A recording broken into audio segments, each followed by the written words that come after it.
حضرت عثمان غنی رضی اللہ تعالیٰ عنہ حضرت عبداللہ ابن مسعود کے گھر آئے. یہ اس وقت آئے جب حضرت عبداللہ ابن مسعود سخت بیمار تھے اور موت و حیات کی کشمکش میں تھے. تو انہوں نے ان کا حال پوچھا. جب واپس پلٹنے لگے تو اشرفیوں کی 2 تھیلیاں حضرت عثمان غنی نے حضرت عبداللہ ابن مسعود کو دی.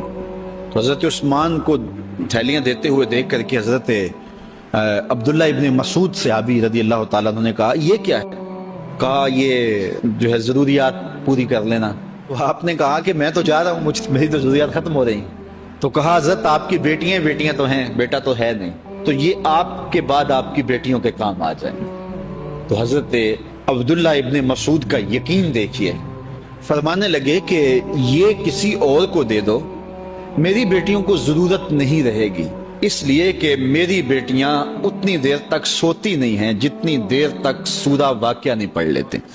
اور میرے رسول نے وعدہ کیا ہے, اور یہ بات میں نے اپنے کانوں سے سنی ہے, کہ سورہ واقعہ جو ہے وہ فقر کو دور کرتی ہے, اور میری بیٹیاں سورہ واقعہ کی عامل ہیں. تو کہا کہ یہ پریشانی مجھے تو نہیں ہونی چاہیے کہ میرے بعد میری بیٹیوں کو رزق کہاں سے ملے گا جب ان کے پاس سورہ واقعہ موجود ہے. کہا یہ اٹھا لو اور جا کے اس کو دو جس کے پاس سورہ واقعہ نہیں ہے. تو روز سورہ واقعہ پڑھو, روز سورہ واقعہ پڑھو, تو دیکھنا رزق کے دروازے کیسے کھلتے ہیں. میں جب بھی گیا ہوں, اور اب بھی, کیونکہ میرے تو اتنے اخراجات نہیں, سادہ سی زندگی ہے, لیکن جامعہ کے حوالے سے ایک مسئلہ ہے, تو جب کبھی ایسا ہوتا ہے تو میں بچوں کو بٹھا کہتا ہوں سورہ واقعہ پڑھو, اور خود سورہ واقعہ پھر معمول بنا لیتا ہوں. تو پھر اللہ ایسی جانب سے رزق دے دیتا ہے کہ پتہ بھی نہیں ہوتا. تو سورہ واقعہ معمول رکھو.